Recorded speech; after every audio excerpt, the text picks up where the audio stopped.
The nationwide self-enumeration process has officially commenced, marking the first phase of India's inaugural fully digital census. Rajya Sabha MP Rajib Bhattacharjee has issued a special appeal to all residents of Tripura, urging them to actively participate in this digital initiative by submitting their household information online from their homes. The self-enumeration window, which opened on July 17, will remain active until July 31st. The digital portal for Census 2027 ensures the collection of accurate and authentic data.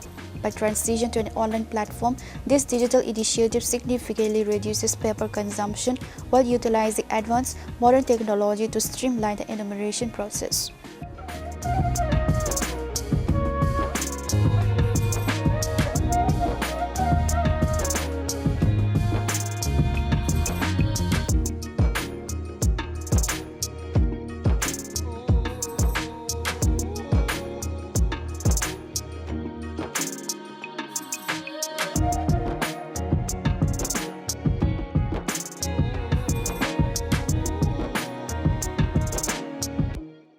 Reporter Narayan from Agatla, Chini, Khorang.